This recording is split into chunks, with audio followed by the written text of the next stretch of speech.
bersama munajat, bacaan Yasin dan kalam Allah. Mudah-mudahan doa-doa kita, niatan-niatan kita didengar dan dikabulkan Allah Subhanahu wa taala. Dan yang paling penting, dengan pembacaan maulid dan salawat kita masih dalam golongan umatnya baginda Rasulullah SAW yang insya Allah mendapatkan syafaat yaumil akhir. Dan alhamdulillah malam ini kita kehadiran guru saya, guru kita semua, Ustaz Salman Al-Faris, yang akan Mau'izatul Hasanah malam ini dengan pembukaan kitab dari guru kita Nahdlatul Ulama Mbah Kiai Hasyim Asy'ari. Yang tafadhol Pak Ustaz Salman, terima kasih atas kehadirannya, dan selanjutnya kita dengarkan sharing dari beliau. Wabillahi taufiq wal hidayah. Assalamualaikum warahmatullahi wabarakatuh.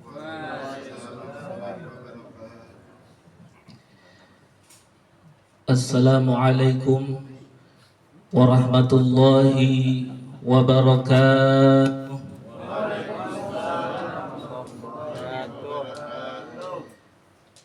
Alhamdulillah, alhamdulillahilladzi bini'matihi tatimmus shalihat.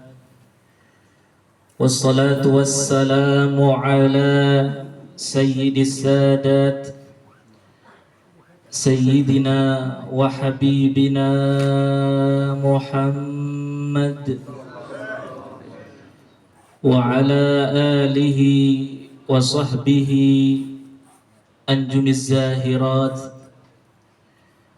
Amma ba'du. Pertama-tama yang kami muliakan, yang kami hormati, orang tua kita bersama, Baba Haji Guntur Aradea, kita doakan semoga beliau panjang umur, amin, sehat walafiat, amin, diluaskan rezekinya, amin, dimudahkan segala cita-citanya, amin, amin ya rabbal alamin. Tadi saya agak tersinggung sedikit dibilang guru, karena beliau senior saya. Kalau di Mudzakarah Ihya Ulumuddin, beliau paling sepuh. Bahkan kalau kita yang baca kitab mentok artinya tanya sama beliau, karena beliau yang punya terjemahan. Makanya kita doakan terus orang tua kita dalam lindungan Allah Subhanahu wa taala, amin ya rabbal alamin.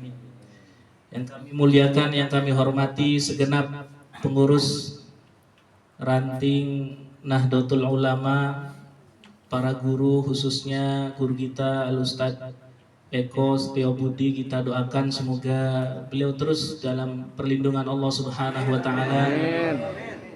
Guru kita bersama Al-Ustaz Ibnu Zainuddin, mata'anallahu bituli hayatihi syarifah. Para guru, para asatid, para kiai, para ulama, para sesepuh yang kami muliakan, yang kami hormati juga, ada Ketua DKM Musholla Al-Ukhuwah Bapak Haji Ihsan, ada Ketua DKM dari Masjid Al-Ikhlas Bapak Cecep Muhammad Ramdan, ada pengurus dari Pondok Pesantren Al-Fatih Nurul Quran Bapak Darwis Tamzi, Bapak Ian, beserta para hadirin jamaah sekalian yang semoga kita semua diberikan keberkahan oleh Allah Subhanahu wa taala. Amin ya rabbal. Alhamdulillah para hadirin, tadi kita sudah bersama-sama membaca hadiyatul Fatihah, tawasul, Yasin, salawat, maulid kepada Nabi kita Nabi Muhammad SAW. Semoga apa yang kita baca, apa yang kita lantunkan, apa yang kita mohonkan kepada Allah Subhanahu wa taala menjadi wasilah Allah Subhanahu wa taala ridho kepada kita semua, amin. Allah Subhanahu wa taala memberikan rahmat serta kasih sayangnya kepada kita semua, amin. Keimanan kita semakin kuat, Islam kita semakin mantap, akidah kita ahlus sunnah wal jamaah semakin kokoh. Di antara kita yang punya cita-cita, Allah sukseskan cita-citanya. Yang masih punya problem diberi jalan keluar oleh Allah Subhanahu wa taala. Yang masih punya hutang, hutangnya dibayar oleh Allah Subhanahu wa taala. Di antara kita, saudara kita, keluarga kita, jamaah kita, masyarakat kita yang sedang sakit, Allah angkat segala penyakitnya, Allah sembuhkan segala penyakitnya. Kita yang sehat-sehat, Allah jauhkan dari segala penyakit, Allah jauhkan dari segala musibah, baik musibah dunia, agama, terlebih-lebih nanti musibah di yaumul qiyamah. Amin ya rabbal alamin. Ila hadratin nabiyil mustafa rasulillah sallallahu alaihi wasallam wa ala alihi wa sahbihi wa sallam. جميع الأولياء الصالحين خصوصا كأسهم وجميع مؤسسة نهضة سبيتني والجميع الآخرة بسر الفاتحة. أعوذ بالله من الشيطان الرجيم. بسم الله الرحمن الرحيم. الحمد لله رب العالمين الرحمن الرحيم مالك يوم الدين إياك نعبد وإياك نستعين اهدنا الصراط المستقيم صراط الذين أنعمت عليهم غير المغضوب عليهم ولا الضالين آمين. Para hadirin jamaah yang dimuliakan Allah Subhanahu wa taala, kita baca pembahasan selanjutnya yaitu satu fasal yang di sini Tuan Syekh Kiai Haji Muhammad Hasyim Asy'ari rahimahullahu rahmatal abrar, beliau menjelaskan tentang wajibnya kita beriman kepada Nabi Muhammad sallallahu alaihi wasallam. Faslun fi wujubil imani bihi alaihi salatu wassalam.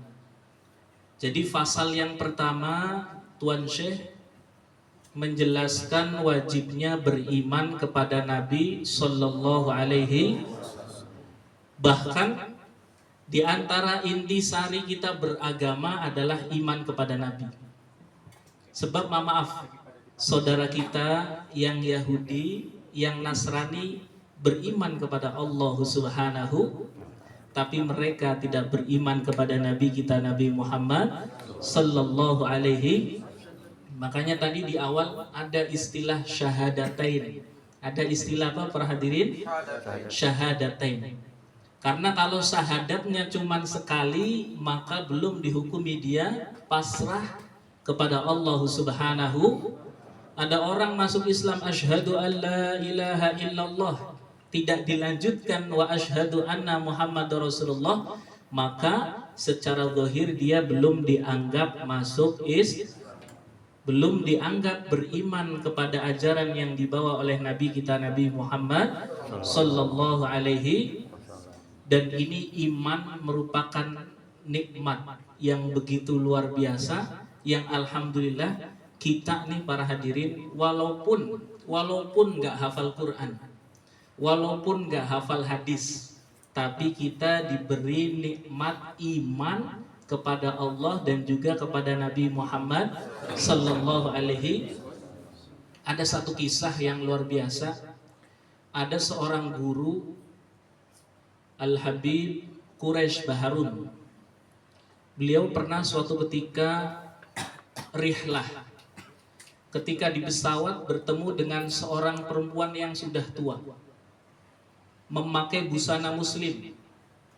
Dan ketika seorang guru ini Al-Habib Quraisy membuka pembicaraan dengan orang tersebut, ternyata perempuan tersebut, nenek-nenek tersebut yang sudah tua, hafal Quran, hafal kutubus sittah, bahkan maaf, Alfiyah dia hafal, karangan daripada Al-Imam Ibnu Malik, 1002 bait dia hafal. Wah, begitu luar biasa menguasai ajaran Islam. Ketika turun dari pesawat, mama para hadirin, itu ibu tersebut ada barangnya yang terjatuh sehingga dia mengambil barang tersebut, tidak sengaja kerudungnya tersingkap sehingga kalungnya terlihat. Di situ ada lambang salib. Di situ ada lambang apa? Lambang salib. Bayangkan, hafal Quran, hafal hadis, tapi dia hanya sekedar mempelajari dan memahami, tapi tidak mendapatkan hidayah iman kepada Allah dan Rasulullah Sallallahu Alaihi, secara umum masih mending kita para hadirin, walaupun hanya hafal kulhu misalkan. Ya kita kan biasanya kalau sholat tarawih kulhu. Ya. Kadang kuliah pun kadang masih muter-muter ya. Kuliah ayyuhal kafirun nggak sampai-sampai. Sampai makmumnya ngingetin lakum dinukum walad. Tapi alhamdulillah, walaupun seperti itu, tapi kita diberi apa? Keimanan kepada Allah dan juga kepada Rasulullah Sallallahu Alaihi. Alhamdulillah. Dan diantara supaya keimanan kita kuat, kokoh, kita hadir di majelis seperti ini. Kita hadir di acara-acara Nahdlatul Ulama. Ya karena tadi begitu nikmat ketika kita baca tahlil. Maaf kalau sendirian itu rasanya beda. Tapi kalau berjamaah, ya itu benar-benar kita meresapi bahwasanya tiada Tuhan yang berhak disembah di alam semesta ini kecuali Allah Subhanahu wa Ta'ala. Kita adem nikmat. Ya, kalau sendiri kadang baru 30 udah ngantuk. Kadang ngantuk. Para hadirin jamaah yang dimuliakan Allah Subhanahu wa Ta'ala, kita baca lagi. Yajibu ala kulli mukallafin ba'da ma'rifatillahi wal imani bihi subhanahu wa ta'ala al imanu bi Rasulillah sallallahu alaihi wasallam. Jadi kata Tuan Syekh Ki Haji Muhammad Hasyim Asy'ari, beliau menjelaskan wajib bagi setiap mukallaf. Jadi di dalam agama kita ada istilah mukallaf. Ada istilah apa para hadirin?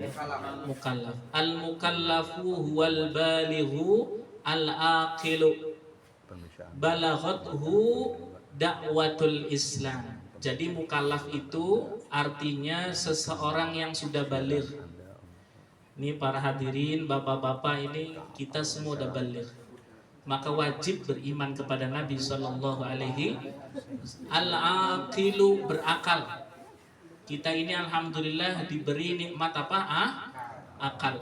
Sebab manusia kalau tidak berakal terkadang lebih rendah daripada hewan.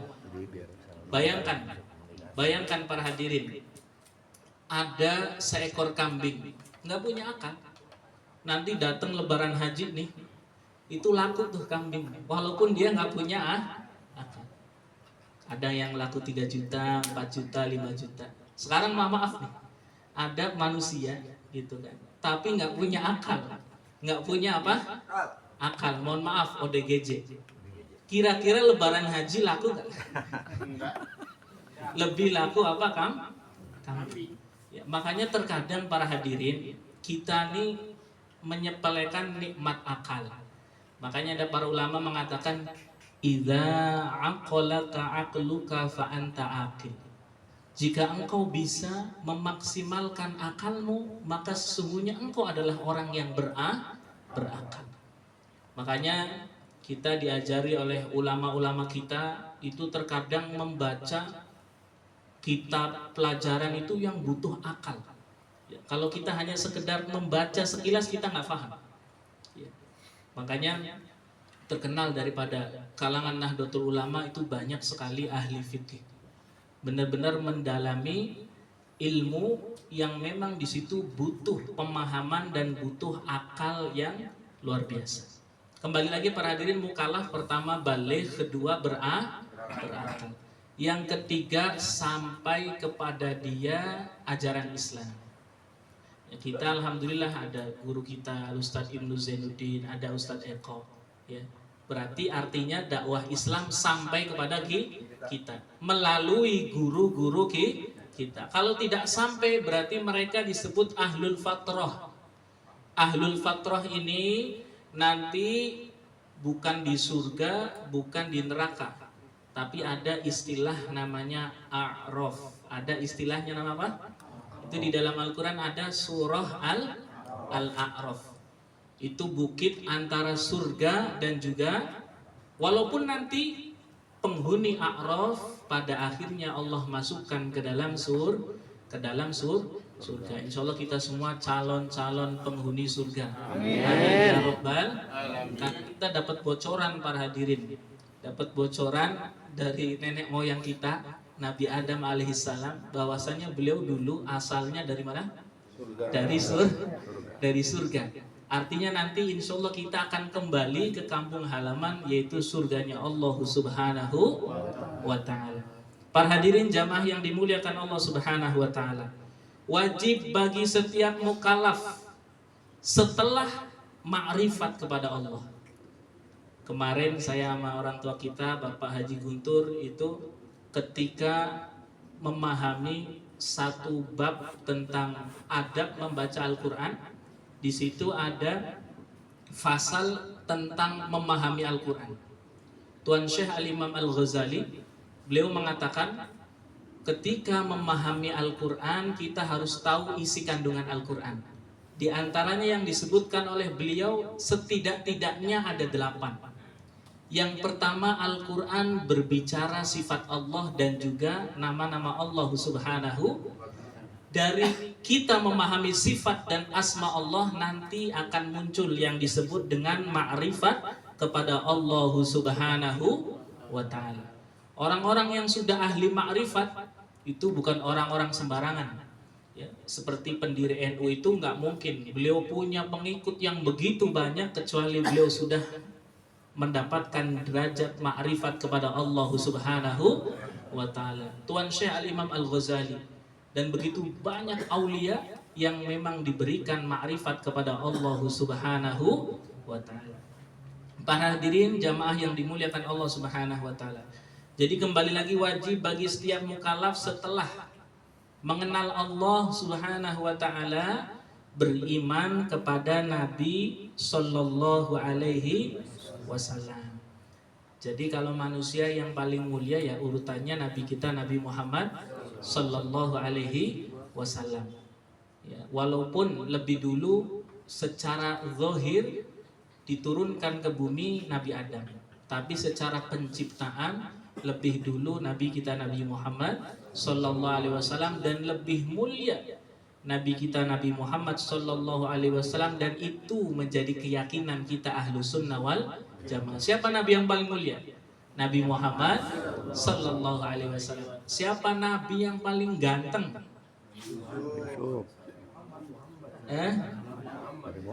Tetap Nabi Muhammad Sallallahu Alaihi Wasallam. Nabi Yusuf itu ganteng luar biasa. Ya.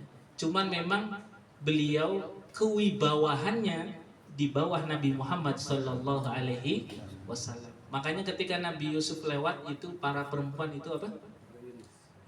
Memotong-motong jarinya, saking terkesima dengan siapa? Nabi Yusuf alaihissalam. Tapi kalau Nabi Muhammad lewat, para sahabat tidak sedikit, bahkan banyak yang tidak berani memandang Rasulullah Sallallahu Alaihi Wasallam. Saking beliau ganteng dan juga berwibawa, berkarisma, kayak orang tua kita ini, berkarisma. Sehingga keyakinan kita Ahlussunnah wal Jamaah, Nabi Yusuf ganteng, ya. Tapi kewibawahannya di bawah kewibawahan Nabi Muhammad Sallallahu Alaihi Wasallam. Jamaah yang dimuliakan Allah Subhanahu wa Ta'ala. Kemudian di sini Tuan Syekh mengatakan wa tasdiquhu fi ma ata bihi min indi rabbi. Bukan hanya beriman kepada Nabi, tapi iman terhadap apa yang dibawa oleh Nabi Sallallahu Alaihi Wasallam. Itu bapak-bapak pernah baca di dalam Al-Quran ada ayat menjelaskan bahwasanya Fir'aun itu matinya dalam keadaan apa? Tenggelam. Tapi kata Allah, aku abadikan tubuhnya. Aku abadikan apa? Jasadnya Fir'aun diabadikan oleh Allah Subhanahu wa Ta'ala. Itu maaf, Fir'aun tenggelam tahun berapa Pak Hadir? Ada yang tahu? Zamannya Nabi Musa. Setelah itu Allah utus Nabi Isa. Setelah Nabi Isa, Nabi Muhammad Sallallahu Alaihi, tenggelam udah ribuan tahun yang lalu. Allah katakan nanti aku abadikan tubuhmu wahai Fir'aun. Namun zaman Nabi jasad Fir'aun belum ditemukan para hadirin. Jasad Fir'aun zaman Nabi, sahabat tabi'in, tabi'in, ulama salaf belum ditemukan. Baru 100 tahun lebih yang lalu jasad Fir'aun ditemukan di lautan. Sehingga diteliti oleh ahli forensik, oleh ahli bedah, oleh ahlinya ilmu. Dan ketika diteliti di tenggorokan Fir'aun, dan maaf di bagian kemaluannya banyak sekali zat garam, yang artinya menunjukkan Fir'aun matinya ditenggelamkan oleh Allah Subhanahu. Ayatnya sudah ada, tapi realitanya baru Allah tampakkan 100 tahun yang silam. Tapi makanya di sini Tuan Syekh Kiai Haji Muhammad Hasyim Asy'ari menyebutkan apapun yang dibawa oleh Nabi engkau harus imani, walaupun bagi akalmu nggak masuk, walaupun belum masuk akal. Bahkan kata Tuan Syekh Al-Imam Al-Ghazali, beliau mengutip daripada perkataan seorang ulama, ketika kita mempelajari Al-Quran dan tidak faham, itu menunjukkan kehebatan Al-Quran. Kita belajar Al-Quran sampai pada titik engkau tidak faham, berarti menunjukkan apa? Bahwasanya Al-Quran merupakan firman Allah Subhanahu wa Ta'ala. Al-Quran adalah kalamullah Subhanahu wa Ta'ala. Makanya di sini Tuan Syekh mengatakan apapun nanti yang datang dari Nabi Muhammad SAW, maka imani. Seperti tadi ayat bahwasanya Fir'aun ditenggelamkan dan tubuhnya diabadikan oleh Allah Subhanahu wa Ta'ala. Ada lagi para hadirin jamaah yang dimuliakan Allah Subhanahu wa Ta'ala. Itu di dalam Al-Quran ada satu ayat menjelaskan, pernah dengar para hadirin ketika ada gedung WTC yang ditabrak oleh apa? Pesawat. Itu ternyata setelah diteliti di jalan tersebut namanya Jalan Jurufhat. Namanya apa? Jalan apa? Kalau kita orang Jawa, orang Sunda agak susah ya nyebutinnya ya. Jurufhat. Nama jalannya Jurufhat. Ternyata di Al-Quran ada para hadirin. Afaman assasa bunyanahu ala syafa jurufin harith fanhara bihi fi nari jahannam. Itu kapan? Terjadinya kapan itu? Tapi jauh-jauh hari sudah Allah gambarkan di dalam Al-Qur'anul Karim. Makanya apapun yang datang dari Nabi Muhammad SAW, maka kita selaku umatnya wajib mengimani apa yang dibawa oleh Rasulullah SAW. Nabi katakan boleh nikah lebih dari 1 kali, jangan ditentang para hadirin. Maka yang mampu punya istri 4 maka belum mampu. Jangan sampai kita mengatakan nggak boleh. Wah ini paling seneng ya kalau bapak-bapak ngobrol beginian, Ustaz Eko paling seneng nih gitu. Walaupun nanti nyampe rumah takut lagi sama istri. Yang penting di sini berani. Waduh live lagi Pak. Ada istrinya yang lagi nonton. Iya, tapi itu syariat yang dibawa oleh Nabi, kita harus apa? Harus imani. Ya, itu wajib. Jangan sampai kita ragu dengan apa yang dibawa oleh Nabi kita Nabi Muhammad Sallallahu Alaihi Wasallam. Nabi sampaikan warna yang paling Nabi cintai putih dengan hijau. Ya. Maka yang penting pakai baju hijau dulu. Kalau enggak pakai baju putih dulu. Dalam rangka apa? Kita iman dengan apa yang dibawa oleh Nabi Muhammad Sallallahu Alaihi Wasallam. Ya. Jamaah yang dimuliakan Allah Subhanahu Wa Taala, ini karena waktu saya tidak bisa panjang lebar, ya memang nanti mungkin bisa diteruskan oleh Ustadz Ibnu. Saya yakin beliau mampu baca kitab ini, kalau nggak Ustadz Eko ya. Nanti bisa diteruskan bagaimana karangan dari guru kita semua, dan kita harap juga nanti orang tua kita memberi motivasi. Saya di sana dengan para ustadz, para kiai ngaji ihya, itu beliau biasanya nih sering ngasih motivasi. Walaupun terkadang lewat kisah-kisah apa? Orang-orang soleh. Makanya nanti Ya, tadi beliau minta sama saya gantian minta sama beliau. Ya, supaya memberikan satu kisah yang bisa kita ambil hikmah, bisa kita ambil ibroh. Terserah beliau. Ya. Mau Abu Umamah Al-Bahili ataupun apa namanya Imam Ahmad bin Hambal, beliau semua hafal. Ya, jangan khawatir para hadirin ya. Iya. Jadi jangan sampai kita di sini cuma dikasih makanan, kalau bisa kita dikasih kalam hikmah sama beliau. Sehingga nanti kita pulang membawa ilmu-ilmu yang bermanfaat. Karena kata Nabi SAW, kisah itu termasuk tentara Allah Subhanahu Wa Taala. Kadang kita sadar karena diberikan kisah, diceritakan kisah. Bahkan di dalam Al-Quran tadi banyak sekali kisah-kisah daripada Anbiya wal Mursalin. Tadi baru disebutkan diantaranya sifat Allah. Nanti ada kisah-kisah bagaimana Allah Subhanahu Wa Taala menolong para Anbiya wal Mursalin dan juga menghinakan orang yang menentang para Anbiya wal Mursalin. Cukup sekian para hadirin, mohon maaf banyak kekurangan. Nanti kita dengarkan sedikit dari orang tua kita, ya. Walaupun sedikit, beliau biasanya tajam. Kalau orang tua omongannya tajam, ya. Karena lebih banyak makan garam. Ya. Doanya juga lebih mustajab, gitu kan? Karena udah banyak umurnya. Billahi taufiq wal hidayah. Assalamualaikum warahmatullahi wabarakatuh.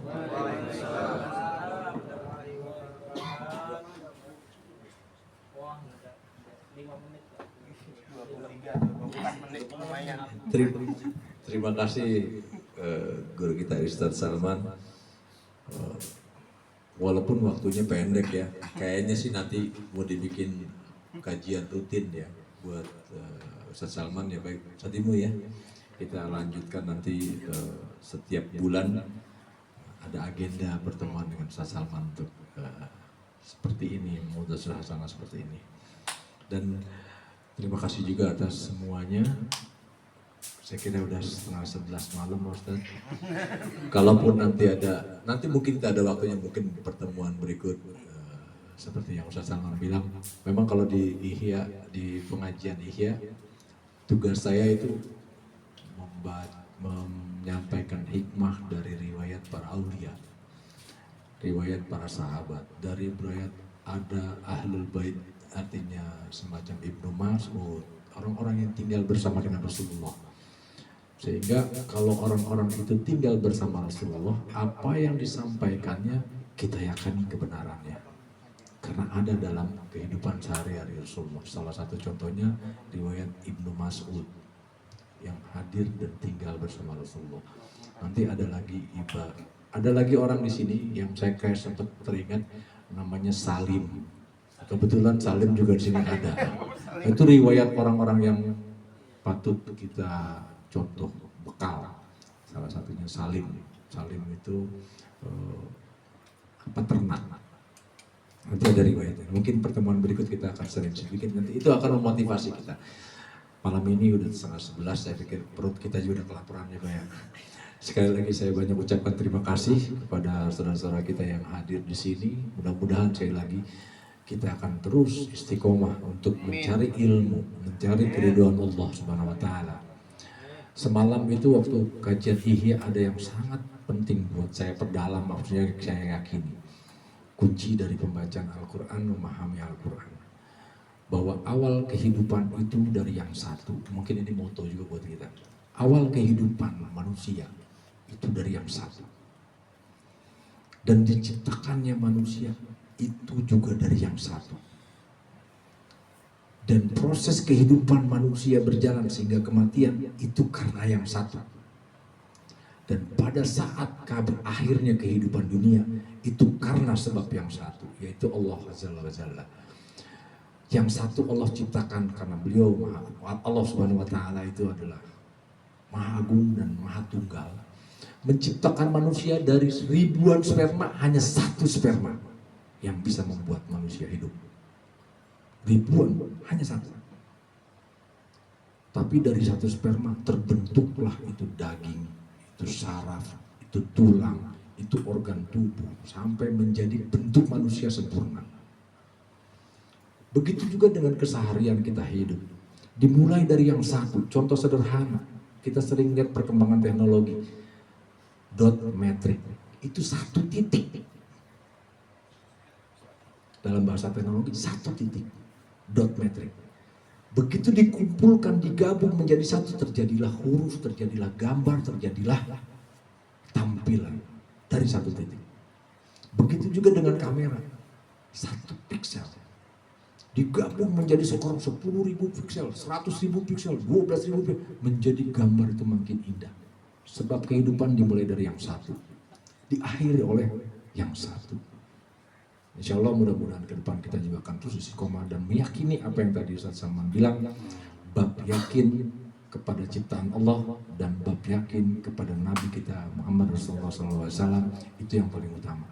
Demikian, dan hidangan kita sudah tersaji. Mungkin sebelumnya saya harapkan doa dulu ya Ustaz Salman ya, atau ada yang mau disampaikan lagi Ustaz Ibnu silakan.